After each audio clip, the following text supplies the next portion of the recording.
You're listening to the New York Sports Show, the #1 all New York sports podcast. Hosted by Dominic Konareski.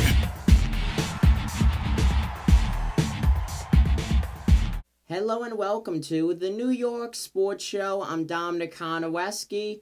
On the line, we have Gary calling in from Connecticut. He wants to talk some Yankees and Juan Soto. Gary, hello and welcome to the NYSS. You are on the line. Hey, Dominic, how are we doing tonight? I'm doing good. Hope all is well with you. Yes, it is. Thank you. That's good. So the Yankees, they're doing very good. We're in the All-Star break right now, and they are the best team in Major League Baseball. Yeah, I mean, they far surpassed my expectations. I didn't think they'd be this good. Everything the first half fired off right. ITF's playing good, playing very well. Gleyber Torres is back to being Gleyber Torres. Judge is having a monster season. After a few shaky starts, Cole is back to being Derek Cole. We found the surprise with Mr. Cortez. But, Severino, Montgomery, none of these guys have pitched as many innings, and it's starting to show now. Severino's on the IL for at least 4 weeks, so I guess they're bringing up Domingo Roman. So we'll see what happens.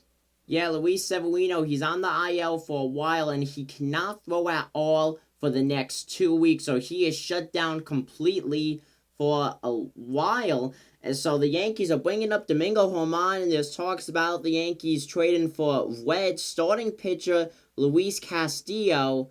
But Castillo, I heard that he doesn't want to shave his beard and he doesn't want to cut his hair. So that may be an issue if the Yankees do acquire him. But the biggest thing, though, as you mentioned just several seconds ago, with the Yankees pitchers, they have not thrown a lot, and it's showing. A guy like Jameson Taillon, Luis Severino, he's done a great job overall this season, but now he's injured. He's shown that he has not played in a while, and it caught up with him. And then Jordan Montgomery, he's been a consistent pitcher, but he's had his shakiness in an inning or two his past several starts. Of course, no one's going to be perfect. But even Nestor Cortez has had a rough few recent starts.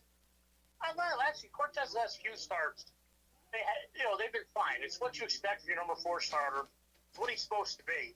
Number 4, number 5 starter, him and Montgomery. I'll take Nestor Cortez's starts any day of the week.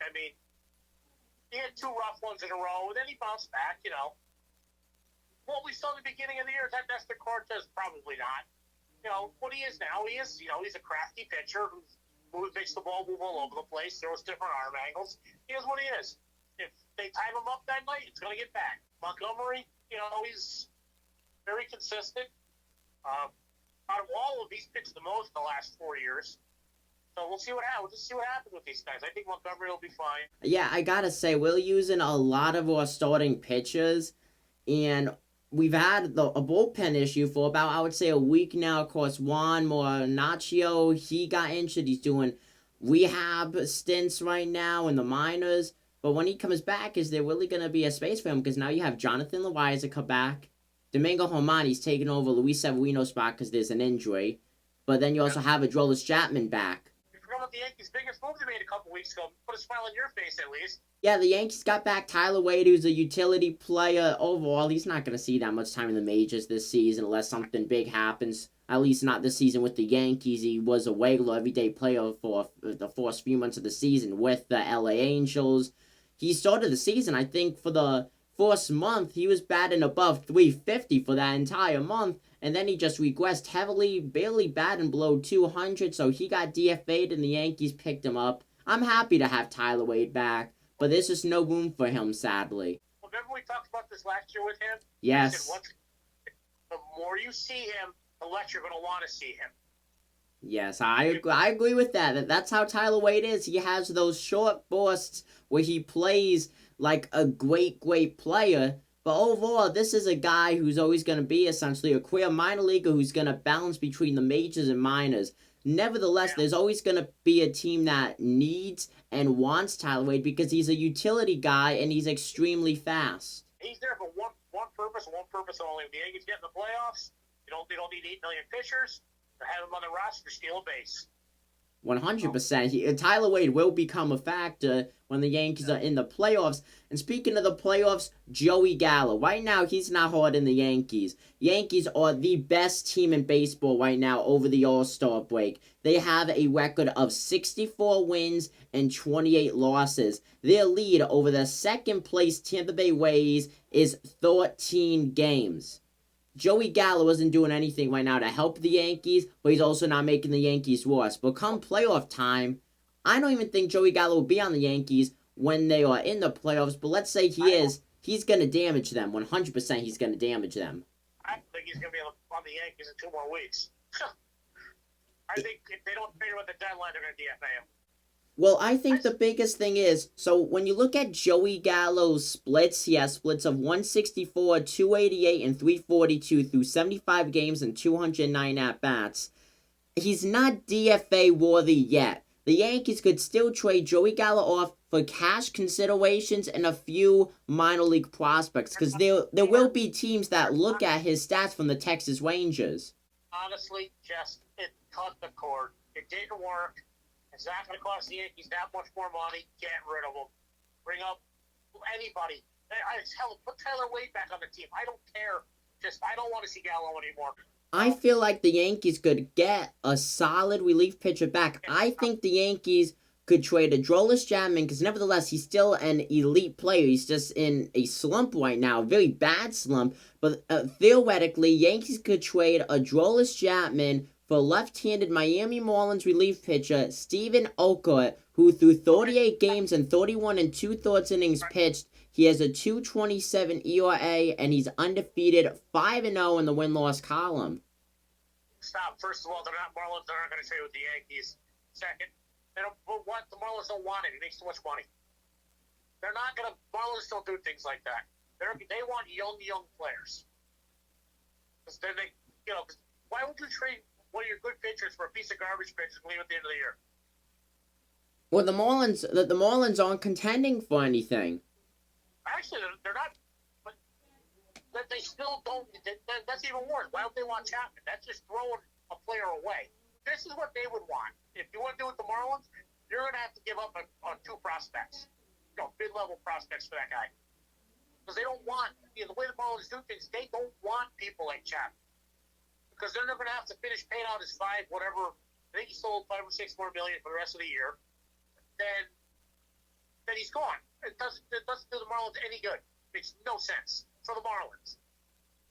If I was I would try to pry Benintendi away from Kansas City. The thing about Andrew Benintendi, now, not to get political, you could do whatever you want with your body, but he is unvaccinated. So if the Yankees have to play a series in Toronto in the playoffs, Andrew Benintendi, him being unvaccinated, he would not be allowed to play at Rogers Center.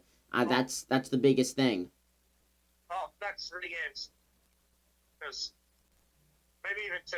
Who knows? I'd still want him. I mean, undoubtedly, Andrew Benintendi could help the Yankees. I would love to see Andrew Benintendi in pinstripes. He could do marvelous things for that team. Yeah. He's batting above 300. Going for Juan Soto, that's going to destroy your farm system. If they get Juan Soto, who will be a free agent a few years from now, he just declined $440 million. Yankees would not be able to pay Juan Soto and still have a competitive team in the future because they got rid of all their prospects for Juan Soto. First of all, they could pay Juan Soto and they'd be fine. If they traded their prospects away, would it suck? Yeah, but they're the Yankees. They'll just reload. But at what point is enough enough? I don't know. If the Nationals came down to earth and said they wanted Dominguez, Peraza, like Sears or Marinacci or one of the relief pitchers, and take back Corbin, then yeah, do it. But you're not giving up your starting second baseman, your 4 best prospects, and taking out a ridiculous contract. That's craziness. Not going to happen. Biggest thing with Juan Soto, this season he's in the middle of a career war season. Splits of 250, 405, and 497 through 91 games and 312 at-bats. He's only going to get better. He's in a funk right now because most likely of all the news surrounding him and the Nationals, that's probably affecting his performance. But he is not having a great season. I would not trade. Well, you want to know why he's not having the best season in the world? Why?